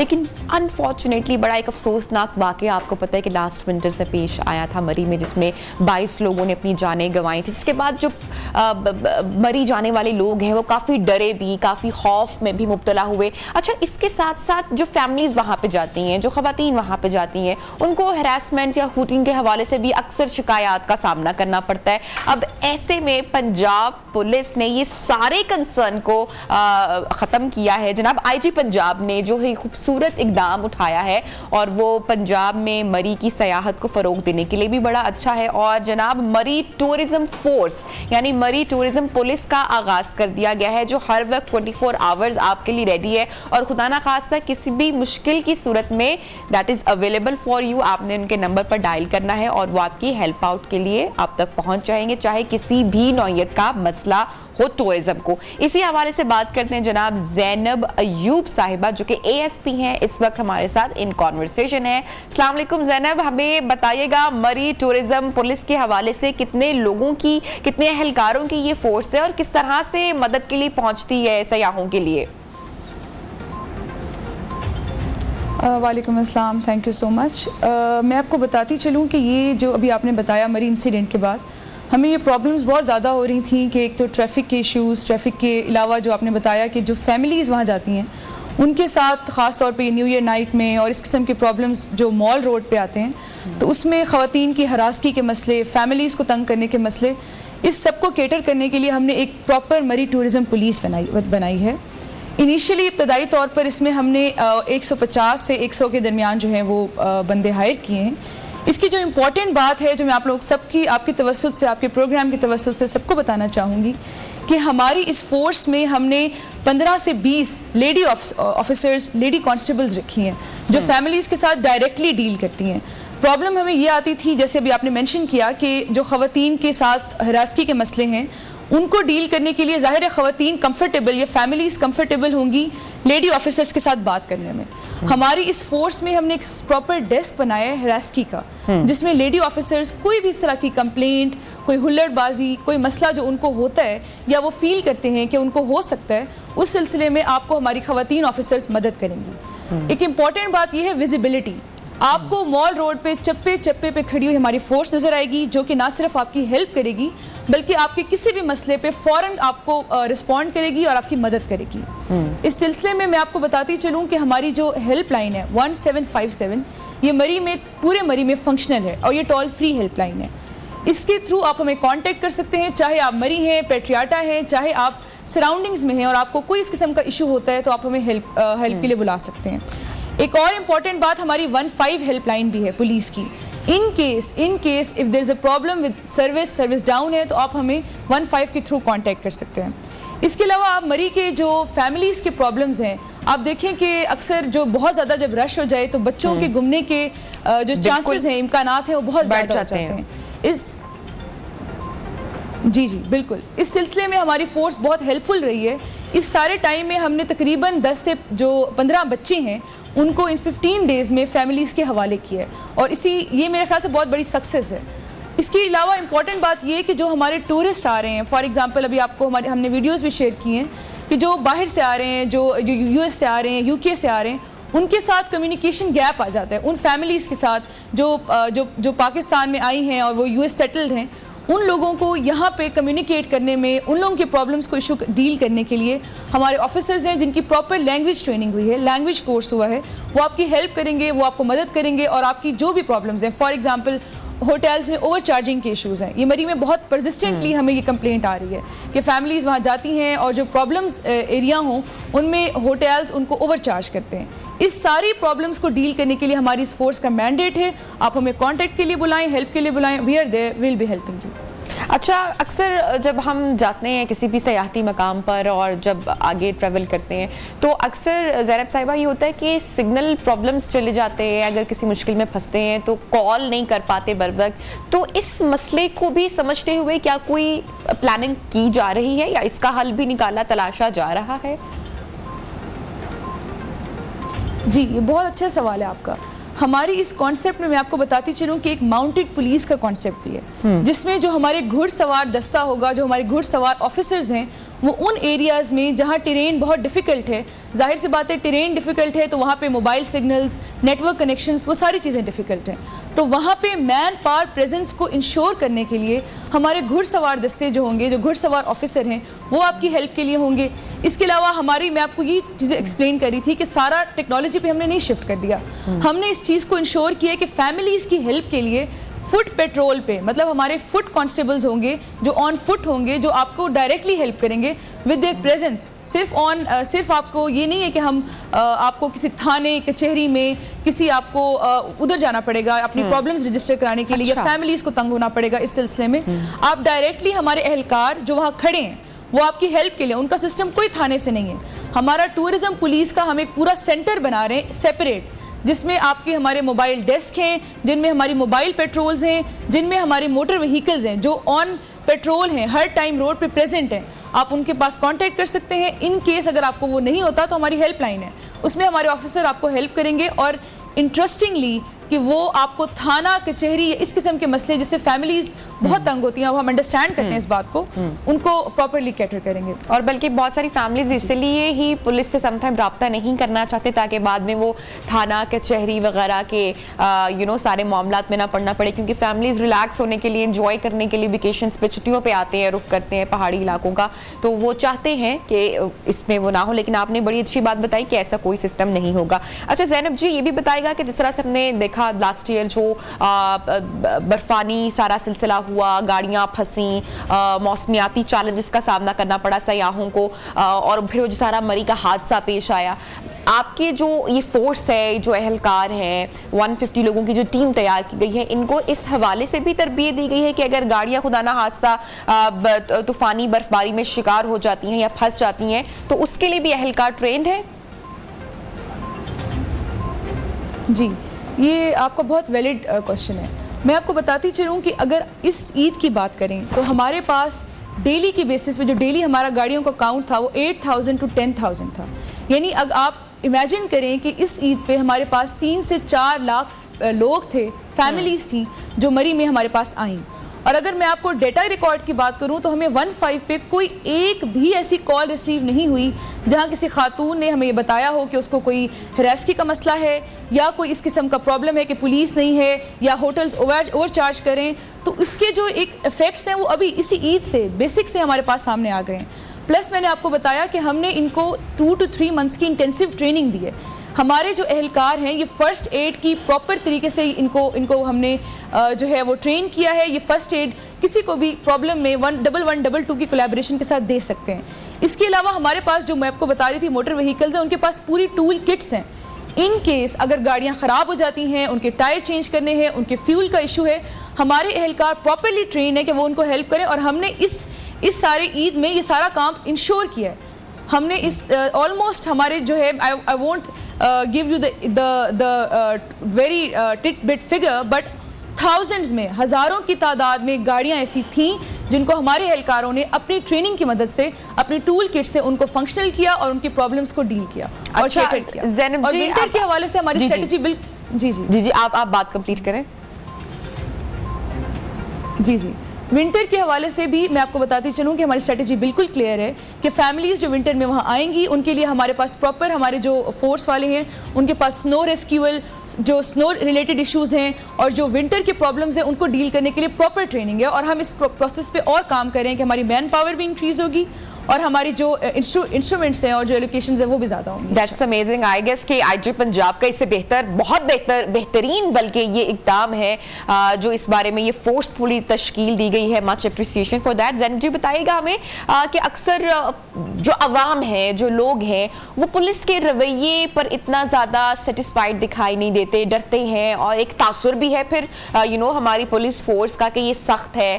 तो इस हवाले से भी उनकी तरबियत की गई है कि मोर काइंड, क्योंकि फॉरेनर्स भी आते हैं, मुल्क भर के सयाह भी होते हैं, बाहर के भी सयाह आते हैं। तो इस हवाले से किस किस्म की ट्रेनिंग दी गई है? देखिए, जब रावलपिंडी पुलिस से इस इनिशिएटिव को आईजी साहब की अप्रूवल और कंसेंट के बाद लॉन्च किया तो इसकी स्पिरिट ही यही थी। हमारे पास ऑलरेडी मरी पुलिस है जो अपने लॉ इन्फोर्समेंट के तौर पे प्रेजेंट है। हमें इस फोर्स को तश्कील देने का सोलल मकसद यही था कि जो कम्युनिटी पुलिसिंग के लाइंस हैं उस पर हम काम करें, जो हम गैप है पब्लिक और पुलिस का उसको ब्रिज करें। हमारा मकसद किसी भी तौर पे किसी को पकड़, ये टूरिज्म पुलिस का मैंडेट नहीं है कि वो किसी को पकड़ के जेल में बंद करेगी। हमारे टूरिज्म पुलिस के एहलकार सिर्फ और सिर्फ आपकी मदद के लिए, आपकी मुआवनत के लिए उधर हैं। उनकी जो ट्रेनिंग है वो हमने इस लाइन पे की है कि उनकी, जैसे मैंने आपको बताया, उनकी लैंग्वेज ट्रेनिंग, जाहिर है हमारे पास पश्तून भी आ रहे हैं, बलोच भी आ रहे हैं, पंजाबी भी हैं, हमारे पास सिंधी भाई भी आ रहे हैं। तो उन सब को डील करने के लिए उनकी प्रॉपर लैंग्वेज ट्रेनिंग है। इसके साथ साथ जो फॉरेनर्स हैं, जो सेटलर्स हैं, जो आउट ऑफ पाकिस्तान सेटल्ड हैं, उन सबको डील करने के लिए इंग्लिश ट्रेनिंग, उनकी लैंग्वेज ट्रेनिंग हमने की है, उनकी कम्युनिकेशन स्किल्स पे हमने काम किया है, ताकि हर तरह का सयाह मुल्क के जिस मर्जी कोने से हमारे पास आता है, हमारे जो एहलकार हैं उनको डील करें, उनको हेल्प आउट करें। और ये जो अगर आप यूनिफॉर्म हमारी अगर आप इसे गौर करें तो इसमें हमने डेलिब्रेटली बहुत सटल लाइट ब्लू कलर्स जो कि friendly to the people and friendly to the eyes हैं, वो वहाँ पे उनके रखे हैं और उनकी प्रॉपर ट्रेनिंग की है कि आप लोगों को इस किस्म की कोई शिकायत, जो रिवायती पुलिस का रवैया है जिसको हम थाना कल्चर कहते हैं, उसकी शिकायत नहीं होगी। अच्छा ज़ैनब जी, ये जो फोर्स तश्कील दी गई है, ये जैसा कि पूरी हमने डिबेट की, डिस्कशन की कि सयाहों की आसानी के लिए कोई अगर खुदा न खास्ता मुश्किल हो जाती है सो दे आर अवेलेबल, लेकिन क्या इसके अलावा अगर खुदा न खास्ता कोई क्राइम होता है तो सयाहों से हटकर भी आपको लगता है कि आप हमें बताइएगा, हमारी रहनुमाई कीजिएगा कि उसके अलावा भी दीगर मामलात भी देखे जाएंगे इस फोर्स के थ्रू? मैं आपको बताती चलूँ कि जो मरी टूरिज्म पुलिस है ये इन पैरेलल वर्क करती है हमारी जो वहाँ पे मेन पुलिस की जो थाना पुलिस है उसके साथ। ठीक। अब आपको मैं बताऊं कि अगर हम फीडबैक की बात करें तो सबसे ज़्यादा जो हमें पॉजिटिव फीडबैक मिला है वो टूरिस्ट के साथ साथ वहाँ के लोकल से मिला है, वहाँ के शॉपकीपर से, वहाँ के वेंडर से, वहाँ के होटल एडमिनिस्ट्रेशन से, जो वहाँ के लोकल लोग हैं वो हमसे सबसे ज़्यादा फीडबैक दे रहे हैं कि जाहिर सी बात है पुलिस वहाँ प्रेजेंट है, उनकी वहाँ प्रेजेंस है, तो उस तरह के लॉ एंड ऑर्डर के मसलों को डील करने के लिए भी जाहिर एक सिस्टम है ना कि ये टूरिस्ट पुलिस अपनी थाना पुलिस के साथ भी इन लिंक है। तो अगर कोई इस किस्म की शिकायत हमें मिलती है लॉ एंड ऑर्डर रिलेटेड तो ये टूरिस्ट पुलिस उनको डायरेक्टली अपने थाने वालों से भी को फॉरवर्ड कर देती है और फिर थाना अपनी मर्जी से और अपनी उस जुर्म की नौयत के मुताबिक ऑपरेट करता है। तो ये टूरिज्म पुलिस सिर्फ टूरिस्ट के लिए नहीं है, ये मरी के लोकल्स के लिए, वहाँ की आवाम के लिए, वहाँ के वेंडर्स के लिए, उन सब के लिए भी हेल्प तो के लिए यकीनी तौर पर इससे जो क्राइम रेट है उसमें भी कमी आएगी। We are very hopeful definitely कि एक मैन पावर है, एक प्रेजेंस है, हमारा एक पूरा पैरेलल सिस्टम है, तो डेफिनेटली जो ओवरचार्जिंग के इश्यूज़ हैं या इसके अलावा जो रेगुलर क्राइम है तो उसमें भी जो हमारी थाना पुलिस है उसको डील करने में बहुत हेल्प मिलेगी। और मैं आपको बताती चलूँ कि ये जो इनिशिएटिव है टूरिज्म पुलिस का, ये सिर्फ ये एक पायलट प्रोजेक्ट है जो स्टार्ट हमने लिया है मरी से। अगर तो ये प्रोजेक्ट सक्सेसफुल होगा, जो कि इंशाल्लाह होगा, तो हम इसको एक्सटेंड करेंगे। The IGP has plans to extend it to all across the Punjab, क्योंकि पंजाब में बहुत पोटेंशियल है। फॉर एग्जांपल आप टेक्सला देख लें, जिसमें आपकी जो है वो आर्किटेक्चरल एरियाज़ हैं, आपकी रिलीजियस टूरिज़म है, करतारपुर, ननकाना साहब, आपकी वॉल्ड सिटी लाहौर है। तो पंजाब में there is a lot of potential. तो वी आर वेरी होपफुल कि our project of this Murree tourism police will be successful and we are going to replicate it all across the Punjab इंशाल्लाह। Thank you so much Zainab Ayub साहिबा, ASP हमारे साथ in conversation थी, और जो बड़ा ज़बरदस्त IG पंजाब की जानिब से कदम उठाया गया है मरी टूरिज़म पुलिस का। बेस्ट विशेस जनाब, और आई होप सो कि इससे बहुत सारी बेहतरी आएगी हमारे सारे जो ये सयाहती मकामात हैं यहाँ पर। लेंगे जनाब एक ब्रेक, और ब्रेक के बाद आपको दोबारा करेंगे join with the news segment and top story. साथ रहिए।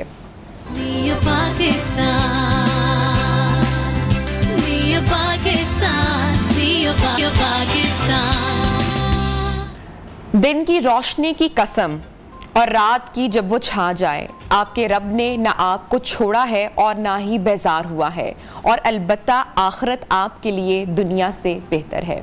अल्लाह ताला ने ये आयात नाजिल की, ये सूरत नाजिल की तब जब आप सल्लल्लाहु अलैहि वसल्लम के साथ जो वही का सिलसिला था वो कुछ अरसे के लिए रुक गया, और मेरे आका सल्लल्लाहु अलैहि वसल्लम कुछ अरसे के लिए परेशान भी हुए, दुआ भी उन्होंने की, और तब अल्लाह ताला ने ये आयात, ये सूरत नाजिल की, सूरतुल ज़ुहा, जो कि कुरान करीम में मौजूद है। और कहा यह जाता है, हमारे जितने भी उल्मा हैं वो ये कहते हैं कि जब भी आप ज़िंदगी में किसी मुश्किल से दो चार हों, या ज़िंदगी में मुश्किलात हों, या कोई मसाइल हों, तो ये सूरत पढ़नी चाहिए, इन आयात की तलावत करनी चाहिए, और इसका तर्जुमा भी बेहद खूबसूरत है, और अल्लाह ताला बता रहा है कि वो हमारे साथ मौजूद है। बहरहाल इसी के ऊपर बात करेंगे, सूरत ज़ुहा की फजीलत के ऊपर। डॉक्टर मतीउल्लाह बाजवा साहब हमारे साथ मौजूद हैं।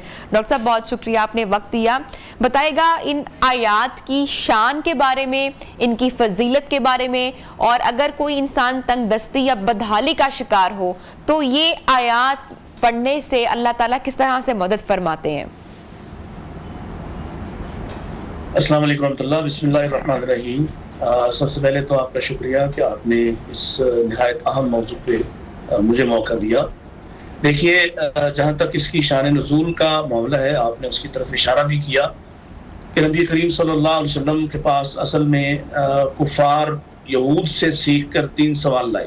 यानी यहूदियों ने कहा कि ये 3 सवाल पूछो, और अगर इन 3 सवालों के जवाब देंगे तो वो नबी हैं, और नहीं देंगे तो ये नबी के सिवा किसी को इल्म नहीं हो सकता। लिहाजा उन्होंने 3 सवाल आपसे किए। उन्होंने आपसे गार वालों के बारे में पूछा, असहाब काफ के बारे में पूछा, और इसी तरह से उन्होंने मूसा और खिज़र अलैहिस्सलाम के बारे में पूछा, और ज़ुल्करनैन के बारे में पूछा कि ये इसका क्या किस्सा है। अल्लाह के नबी सल्लल्लाहु अलैहि वसल्लम ने इरशाद फरमाया कि मैं तुम्हें कल बताऊंगा। और फिर ऐसा हुआ कि आप पर मुख्तलिफ रिवायात हैं, और ज़्यादातर तरजीह इस बात की है कि 17 रोज़ आप पर वही ना आई, और आप इंतज़ार करते रहे। और इस दौरान जब वो रोज़ आके आपसे पूछते और आप अभी कोई जवाब न दे पाते, क्योंकि जवाब तो तब देते जब अल्लाह की तरफ से पैगाम आता, अभी पैगाम ही नहीं आ रहा, पैगाम रुक गया है। इस पर आप बड़े दिल गिरफ्तार थे, और उनके ताने जारी थे। कुफार मक्का ने कहीं कोई आपको, एक औरत मेरे रास्ते में कहा कि लगता है कि तुम्हारा वो जिन तुम्हें छोड़ गया है, किसी ने एक ताना आपको दिया कि लगता है तुम्हारा खुदा तुमसे रूठ गया है, नाराज हो गया है, तुम तन्हा और अकेले रह के हो।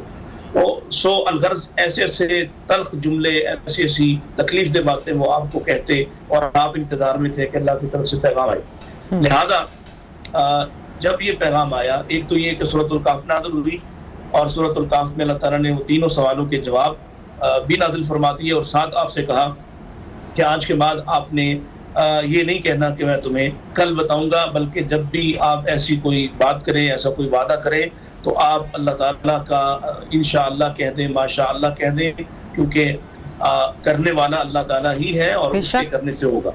सो एक तो तरबियत ये की गई। दूसरी बात ये हुई कि आपने फिर आपको तसल्ली दी गई, क्योंकि आप बड़े दिलगिरफ्तार थे, और फिर ये मौसम भी ऐसा, हालात भी ऐसे थे कि आपकी अहलिया मुबारका जो है सैयदा खदीजा वो वफात पा चुकी है, सैयदना अबू तालिब जो है वो वफात पा चुके हैं। लिहाजा आप ऐसे ही बड़े दुखी थे इन दिनों में, और मजीद ये कि आप पर इस तरह की उफ्ताद आ पड़ी, तो आपको ये तसल्ली दी गई। और अगर आप जैसे आपने जिक्र किया इसकी कसमों के हवाले से, तो सूरतुल ज़ुहा में अल्लाह ताला ने 2 कसमें उठाई हैं 2 वादे किए हैं, फिर 3 एहसानात याद करवाए हैं और 3 अहकामात जो है उनकी बात की है। ये है उसका खुलासा कुल। कसमों के हवाले से जहाँ तक कसमों की बात है तो वद्दुहा की कसम उठाई, यानी सूरज के बुलंद होने के वक्त की जब वो जाहिर होता है और बुलंद होते ही एकदम सारी तारीकी रुखसत हो जाती है, हर तरह की जुल्मत जो है वो छुप जाती है और सूरज इतना नुमाया होता है कि वो सारी दुनिया की तारीकियों को मिटा देता है। फिर दूसरी कसम उठाई है उसी शाम की, वल्लैली इज़ा सजा, जब वो उसके पीछे यानी सूरज के ताक़ुब में अक़ब में आती है रात, जब वो छा जाती है और तारीकी छा जाती है, उस वक्त की कसम उठाई। गोया इन दोनों वक्तों की कसम उठा के अल्लाह ताला ने ये बात जाहिर की है कि ये औकात मेरे हाथ में है, लैल नहार का निज़ाम मेरे हाथ में है, ज़मीन और आसमान का निज़ाम मेरे हाथ में है और कुल कायनात पर हुक्मरानी असल में मेरी है। फिर इसके बाद 2 वादे किए हैं, मा वद्दाअका रब्बुक व मा कला। एक तो ये कहा कि आपके रब ने ना आपको छोड़ा है और ना आप तन्हा हैं। ये 2 तसल्लियां दी हैं पहले। उसके बाद फरमाया वलल आखिरतु खैरुल लक मिनल ऊला, और आने वाला जो वक्त है वो आपके लिए हर रोज बेहतर से बेहतर होगा। यानी 2 तसल्ली दी है कि अल्लाह ताला ने आपको छोड़ा नहीं, ना आप तन्हा हैं। अल्लाह अपने नबियों को, अपने पैगंबरों को, अपने दोस्तों को नहीं छोड़ता और ना वो किसी को तन्हा रहने देता है। फिर उसके बाद 2 वादे किए हैं, वलल आखिरतु खैरुल लक मिनल ऊला, कि हर आने वाला दिन, आपकी जिंदगी का हर आने वाला दिन पहले से बेहतर होगा। और आप इसकी, अगर हमारे पास वक्त कम है, अगर ना इसकी तफसीलात बड़ी दिलचस्प हैं कि अल्लाह के नबी सल्लल्लाहु अलैहि वसल्लम की कामयाबी का सिलसिला इस सूरा के नाजिल होने के बाद शुरू हुआ और आप पर अल्लाह ताला ने वो एहसानात फरमाए, वो आसानियां फरमाई। पहले मक्का वाले आपके दुश्मन थे, फिर अल्लाह ताला ने आपको इनकी जगह मदीने वाले अता कर दिए जो आपके जानिसार थे। हर आने वाला दिन आपकी जानिसारों की तादाद में इजाफा होता गया और तब से लेके आज तक और क़यामत तक आपकी जानिसारान में इजाफा होता जाएगा। फिर हर दिन आपकी फतह का करीब करता गया, हर दिन आपकी हुकूमत को वादे करता गया, हर दिन आपके गलबे को और ज्यादा निखारता गया। फिर इसी तरह दूसरी बात अल्लाह ताला ने इरशाद फरमाई, वला सौफा युतीका रब्बुका फतरदा, कि अनकरीब हम आपको ये मुकाम अता करेंगे कि सारी दुनिया हमें राजी कर रही है और हम आपको राजी कर देंगे। और आप सल्लल्लाहु अलैहि वसल्लम की वो हदीस अगर हम सामने रखें तो आप किस बात से राजी होंगे? वो क़यामत का दिन है जब आप अल्लाह ताला के सामने जाएंगे और एक और इसमें आता है सनूरज़ी का फी उम्मतिक, अनकरीब हम आपको आपकी उम्मत के बारे में राजी करेंगे। यानी आपकी शफात और आपकी सिफारिश से इतना बड़ा तबका जहन्नम से निजात पाएगा जो शफात कुबरा है, जो जहन्नम चाहे बगैर जन्नत में जाएंगे। फिर उसके बाद दीगर एक हदीस में मिलता है कि 4 मरतबा अल्लाह के नबी सल्लल्लाहु अलैहि वसल्लम अल्लाह ताला के सामने जाएंगे, 4 मरतबा सजदा करेंगे, 4 मरतबा आपसे कहा जाएगा इरफा रासक, अपने सर को उठाइए, सल तूता, आप मांगिए अता किया जाएगा, इशफा तो शफा, आप सिफारिश कीजिए, आपकी सिफारिश को कबूल किया जाएगा, कुल यस्मा, आप कहिए आपकी बात को सुना जाएगा। और आप फिर अपनी उम्मत के लिए सवाल करेंगे तो फिर जहन्नम से उन तमाम लोगों को निकाला जाएगा। नबी पाक फरमाते हैं कि हर बार मेरे लिए हद मुकर्रर कर दी जाएगी कि इतने लोगों को निकाल के ले जाएं और आखिरकार जिनके दिल में राई के दाने बराबर भी ईमान हुआ, मैं उनको भी जहन्नम से निकाल रहा हूँ। इसके बाद फिर आगे 3 एहसानात याद करवाए हैं। अलम यजिद का यतीमन फआवा, कि हम जो बात कर रहे हैं ये ऐसा नहीं है कि हमने इससे पहले आप पर एहसानात नहीं किए और ये कोई नई बात है आपके लिए या कोई नया वादा है, हमने इससे पहले भी कर दिखाया है। वो क्या है कि आप यतीम थे और यतीमों के साथ ये मक्का क्या सलूक करता है, मक्का के मुआशरत क्या सलूक करती है। यतीमों को मनहूस ख्याल किया जाता था, लेकिन हमने आपको लोगों के दिलों में बसा दिया। इससे पहले कि आप नबूवत का दावा करते, इससे भी पहले हमने आपको लोगों का महबूब बना दिया। अलम यजिद यतीमन फआवा व वजदका ज़ाल्लन फहदा, जब आप हिदायत को तलाश कर रहे थे तो हमने हिदायत आप तक पहुंचा दी। न सिर्फ हिदायत, आपको हिदायत का सिरा मिला, बल्कि हमने आपको हादी बना दिया। आपकी रहनुमाई से और आपके कदमों से जो रोशनी फूटेगी वो सारी दुनिया की ज़ुल्मतों और जहालतों को और उन तन्हाइयों तारीकियों को खत्म करके उनको ज़ियाबाशियां अता करे।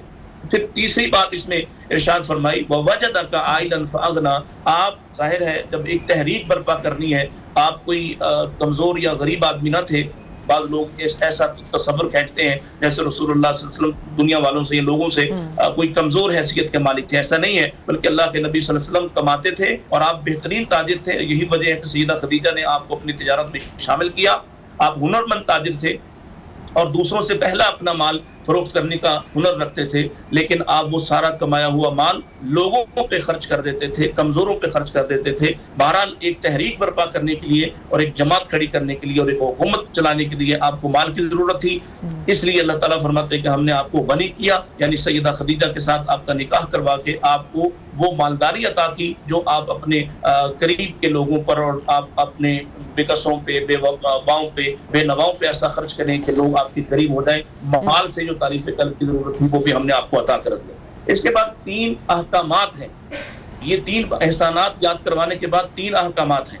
फअम्मल यतीम फला तक़हर, कि अब आपकी जिम्मेदारी ये है कि अगर कोई यतीम आपके सामने आता है तो आप यतीमों के मौला और मावा हैं। फिर आपने लोगों की यतीमों की कफालत का ऐसा निजाम फरमाया और इतना शानदार तरगीब दिया। आपने फरमाया अना व काफिल यतीम फिल जन्नति हाकदा का हातैन, मैं और यतीम की कफालत करने वाला ऐसे जन्नत में साथ होंगे। हाकदा, जैसे ये का हातैन, मेरी 2 उंगलियां साथ साथ मिली हुई हैं। गोया आपने तरगीब दी कि लोग यतीमों का ख्याल रखें। ये आप ही जो दीन लेके आए, इसी दीन ने कहा ला तकरबू माल यतीम इल्ला बिल्लती ही आसन, यतीम के माल के करीब भी नहीं जाना, यतीम के माल को खाना नहीं। सिर्फ इस सूरत में कुल इस्लाहुल लहुम खैर, अगर वो उनकी इस्लाह करने की कोशिश करें तो ये बहुत अच्छी बात है। यानी यतीमों की कफालत और यतीमों की जो सरपरस्ती है वो अल्लाह के नबी सल्लल्लाहु अलैहि वसल्लम ने फरमाई।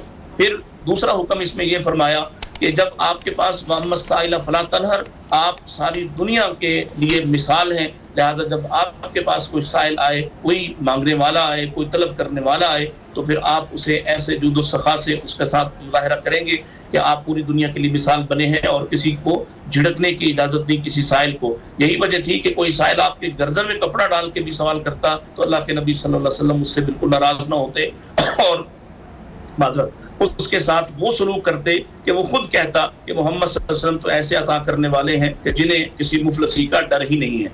और आखिरी बात इस ज़िम्न में ये है कि वो नेमत जो अल्लाह ने आपको अता की है, वअम्मा बिनिअमति रब्बिका फहद्दिस, जो नेमतें अल्लाह ने आपको अता की हैं उन नेमतों का शुक्र अदा कीजिए, उन पर अल्लाह की तहदीस कीजिए, अल्लाह का शुक्र अदा कीजिए कि अल्लाह ताला ने आपको बेपनाह नेमतों से नवाजा है। और इसकी बेहतरीन मिसाल सैयदा आयशा रज़ी अल्लाह अन्हा ने आपसे पूछा कि आप इतनी इबादत क्यों करते हैं, आपके पाँव जो है वो सूज जाते हैं, स्वेल कर जाते हैं, उनमें वर्म आ जाते हैं, फट जाते हैं, खून बहना शुरू हो जाता है। तो आपने इसका जवाब बड़ा ही शानदार दिया, अफला अकूना अब्दन शकूरा, मुझ पर अल्लाह ने एहसानात भी तो बड़े किए हैं, क्या मैं उसका शुक्रगुजार बंदा न बनूं। यही वजह थी कि आप अल्लाह ताला की नेमतों की तहदीस और तहसीन किया करते थे।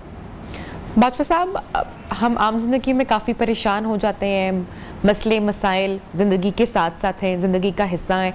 तो सूरह ज़ुहा की सारी आयात हमें पढ़नी चाहिए, उनकी तलावत करनी चाहिए, किसी भी दिन कर सकते हैं, किसी भी वक्त कर सकते हैं, या जुमे को ज़्यादा चूँकि कबूलियत का और मुबारक दिन है, इस हवाले से बताइएगा। देखिए, रसूलुल्लाह सल्लल्लाहु अलैहि वसल्लम के फरामीन तक रहना चाहिए। बाद लोगों के हो सकता है तजर्बात ऐसे हों कि वो सूरह ज़ुहा की तिलावत का हुक्म देते हूँ या उसकी तरगीब देते हूँ या इसको किसी वजीफे की शक्ल में लेते हूँ, लेकिन हमें हदीस में ऐसी कोई बात नहीं मिलती। हदीस में रसूलुल्लाह सल्लल्लाहु अलैहि वसल्लम ने अगर जुमे के दिन हुक्म दिया है तो सूरतुल कहफ की तिलावत का हुक्म दिया है ताकि आदमी दज्जाल के फितने से बचे। हदीस में अगर जुमे के दिन आपने कोई हुक्म दिया है तो अपने आप पर दरूद पढ़ने का हुक्म दिया कि मुझ पर कसरत से दरूद पढ़ो। हदीस में अगर रसूलुल्लाह सल्लल्लाहु अलैहि वसल्लम ने किसी बात की तरफ रहनुमाई की है तो ये फरमाया कि असर से लेकर मगरिब का वक्त जो है वो इंतहाई अहम है, इसमें एक कबूलियत की घड़ी हो सकती है और उसमें आप कसरत से अल्लाह से जिक्र अस्कार करें, कसरत से दुआ करें। और अगर हदीस में हमें मुश्किलात से निकलने का कोई कुल्लिया और नुस्खा अता फरमाया है और कुरान मजीद में भी ये नुस्खा अता फरमाया गया है, वमन यत्तकिल्लाह यजअल लहू मखरजा, आदमी के लिए मुश्किलात में से आसानियों के रास्ते खुलते हैं। तो किस तरह से, फकुल तुस्तगफिरू रब्बकुम इन्नहु काना गफ्फारा, आप कसरत से इस्तिगफार करें। इस्तिगफार आसानी की कुंजी है और इसी पर इत्तेफाक करना चाहिए जो रसूलुल्लाह सल्लल्लाहु अलैहि वसल्लम ने हमें तालीम दी। लोगों के तजर्बात हो सकते हैं, बुजुर्गों के बाद नेक लोगों के, बाज़ उलमा के तजर्बात हो सकते हैं, लेकिन मेरी नज़र में यही बात ज़्यादा बेहतर है कि आप रसूलुल्लाह सल्लल्लाहु अलैहि वसल्लम की तालीमात पर अमल करें और अपनी मर्जी के अस्तगफिरुल्लाह की आपने बात की। बेशक अल्लाह ताला से हर वक्त इस्तिग़फ़ार करना चाहिए और अल्लाह ताला से अपने गुनाहों की तौबा भी करनी चाहिए, लेकिन इसका कोई सही तरीका कार अगर आप बता दें, या वैसे ही अगर हम फारिग औकात में बैठे हैं या ट्रैवल कर रहे हैं तो हम अस्तगफिरुल्लाह की तस्बीह पढ़ सकते हैं, या फिर एक ख़ास कैफियत में जाना ज़रूरी है नमाज के बाद? देखिए, खास कैफियत भी बहुत ज़रूरी है कि आदमी अपने गुनाहों पे नदामत महसूस करे और अपने रब से रुजू का जो है वो पक्का पुख्ता इरादा करे। लेकिन दूसरी तरफ ये बात भी, जैसे आपने जिक्र किया कि हम अगर ट्रैवलिंग कर रहे हैं, सफ़र कर रहे हैं, गाड़ी चला रहे हैं, तो आप क्या करें? नबी पाक सल्लल्लाहु अलैहि वसल्लम के सहाबी कहते हैं कि हम आपकी मजलिस में होते हैं और आप जब हमसे बातचीत कर रहे होते हैं दौराने गुफ्तगू, यानी एक आदमी जब बोल रहा होता है तो दूसरा उसको सुन रहा होता है, तो जब हम बात करते और हम में से कोई बात कर रहा होता तो अल्लाह के नबी सल्लल्लाहु अलैहि वसल्लम कसरत से इस्तिगफार किए जाते। बल्कि एक सहाबी कहते हैं कि मैंने एक दफ़ा गिना तो आपने वो जो खामोशी के लम्हे थे गुफ्तगू के दौरान या मजलिस के दौरान, उसमें भी आप 100 मरतबा इस्तिगफार करते थे। सो इसमें हमारे लिए बेहतरीन मिसाल है कि हम मुसलसल मुस्तकिल अपनी ज़ुबान को अल्लाह के जिक्र से तर रखें और जिस कसरत के साथ आप अस्तगफिरुल्लाह कहेंगे, इस्तिगफार करेंगे या ला हौला वला कुव्वता इल्ला बिल्लाह पढ़ेंगे, इतनी ही आसानी के साथ आपके रिज़्क़ के मामलात, आपकी मुश्किलात, आपकी परेशानियां इंशाअल्लाह दूर कर दी जाएंगी। और ये लफ्ज़ी नुस्खा है, इस पर रसूलुल्लाह सल्लल्लाहु अलैहि वसल्लम की मुहर सख्त है इंशाअल्लाह, और इसमें कोई कच्ची बात नहीं है और यही बेहतर है। बहुत शुक्रिया डॉक्टर मतीउल्लाह बाजवा साहब, हमारे साथ इन कॉन्वर्सेशन थे और रोशनी डाल रहे थे, फजीलत बयान कर रहे थे सूरत ज़ुहा की। तो यकीनी तौर पर आप भी परेशान हो तो अल्लाह ताला का कोई भी कलाम पाक आप पढ़ सकते हैं। अल्लाह ताला से अपने गुनाहों की इस्तग़फ़ार हमें हरदम करते रहना चाहिए और अपने रब्बुल इज़्ज़त को हमें हमेशा याद करते रहना चाहिए और आप सल्लल्लाहु अलैहि वसल्लम पर दरूद व कलाम भेजना चाहिए। ब्रेक लेंगे जनाब, जब ब्रेक से वापस आएंगे तो सेगमेंट किचन का है, अनम की जानिब आपको लिए चलेंगे। Stay with us.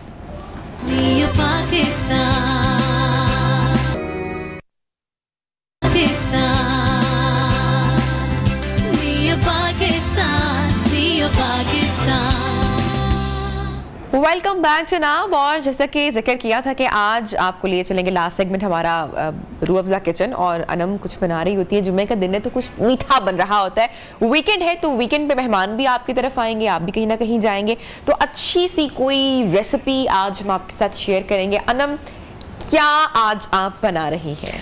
बिल्कुल नबीहा, आज हम बना रहे हैं क्योंकि आपको पता है गर्मी बहुत ज़्यादा हो गई, तो मैंने सोचा क्यों ना आज हॉट कुकिंग नहीं हम करेंगे, आज हम एक ड्रिंक बनाएंगे, एक ज़बरदस्त सा ड्रिंक जो है। ड्रिंक में आज हम बना रहे हैं बनाना आइसक्रीम शेक।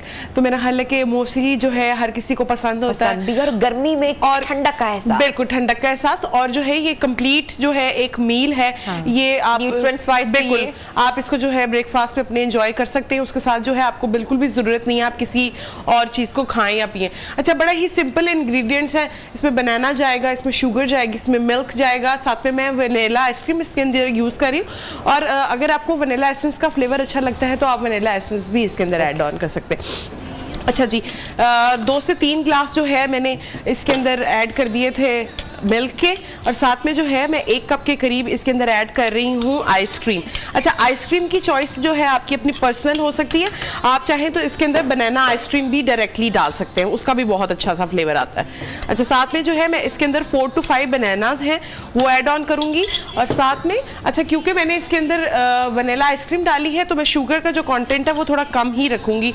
अराउंड 2 टेबलस्पून हम इसके अंदर ऐड करेंगे शुगर के। अगर आप दही करना चाह रहे तो बिल्कुल अच्छी बात है कि ना करें, बिल्कुल आप इसको स्किप भी कर सकते हैं। तो ये जो है आपकी अपनी पर्सनल चॉइस है। ठीक है,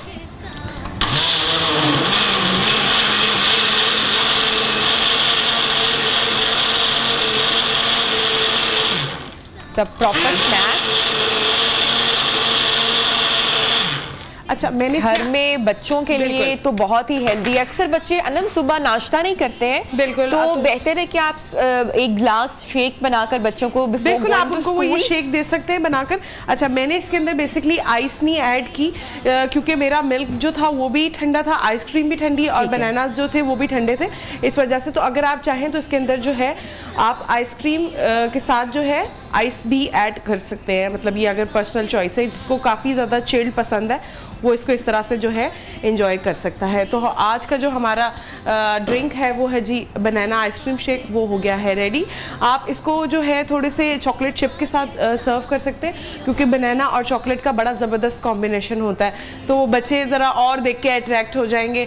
क्योंकि मेरा ख्याल है मैं तो आज ही वैसे सरीना के लिए बनाने लगी हूँ ये वाला शेक, और चूँकि बहुत सारे फ्रूट्स भी अब आ चुके हैं, आड़ू भी आ चुका है, मैंगो भी हमें नजर आ रहा है, तो शेक आई गेस बच्चों के लिए एक भरपूर ग़िज़ायत से भरा हुआ एक ड्रिंक है, तो हमें देना चाहिए। और ये जो आपने बात की ना कि चॉकलेट चिप आप ऊपर कर लें, तो बच्चों को बड़ी अट्रैक्ट करती हैं ये सारी चीज़ें। अगर अच्छी सी प्रेजेंटेशन की हो तो बच्चे खुशी खुशी जनाब बिल्कुल, क्योंकि बच्चे जो हैं वो इस तरह से डायरेक्टली फ्रूट्स खाना इतना उनको पसंद नहीं होता, तो वो आप एक तो आप मिल्क भी दे रहे हैं, साथ में उसमें फ्रूट्स भी जाएंगे, तो आप थोड़ी सी बेशक विप्ड क्रीम के, अब तो स्प्रेज इतने इजीली अवेलेबल है मार्केट में, आप थोड़ी सी विप्ड क्रीम का स्प्रे करें, ऊपर थोड़े चॉकलेट चिप डालें, तो वो बच्चा ऑटोमेटिकली उसको देखकर जो है वो इम्प्रेस होगा और वो उसको फिर खाएगा भी और पी भी लेगा।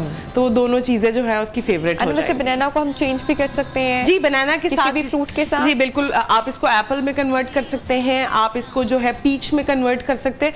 अच्छा, पाइनएप्पल के साथ भी आप पाइनएप्पल आइसक्रीम शेक भी बना सकते हैं, वो भी काइंड ऑफ थोड़ा सा उसका कोलाडा, पीना कोलाडा की तरह का फ्लेवर होगा, बट पीना कोलाडा में आपको पता है कि हम कोकोनट मिल्क यूजुअली ऐड करते हैं, तो आप जो है उसको आइसक्रीम के साथ भी बना सकते हैं पाइनएप्पल को, तो बड़ा अच्छा फ्लेवर आता है। मैंने एंजॉय किया। रेसिपी शेयर कर दें। सिंपल जी, 2 से 3 ग्लास मिल्क है, उसके अंदर 1 कप के करीब हमने वनीला आइसक्रीम ऐड की है, 4 to 5 बनाना से 2 टेबलस्पून मैंने इसके अंदर शुगर ऐड की है और इकट्ठे इसको ब्लेंड किया है। ब्लेंड करने के बाद उसको सर्व कर दिया है और ठंडा रेडी है जनाब। एंजॉय करें ठंडा ठंडा मशरूब जो है अपनी फैमिली के साथ, और अगर घर पे कोई गेस्ट भी आ जाता है तो फौरन झटपट तैयार होती है, दूध भी घर में मौजूद होता है, कोई ना कोई फ्रूट भी होता है, तो ये जो क्विक रेसिपीज होती हैं ये बनाएं, मेहमानों को, बच्चों को सर्व करें और एंजॉय करें, ठंडक का एहसास भी हो, ताकत का एहसास भी हो। Anam, thank you so much जनाब। मिलेंगे इंशाल्लाह मंडे को, पीर को होगी आपसे मुलाकात with the new recipe and the new show. बहुत सारा ख्याल रखें। अल्लाह हाफिज।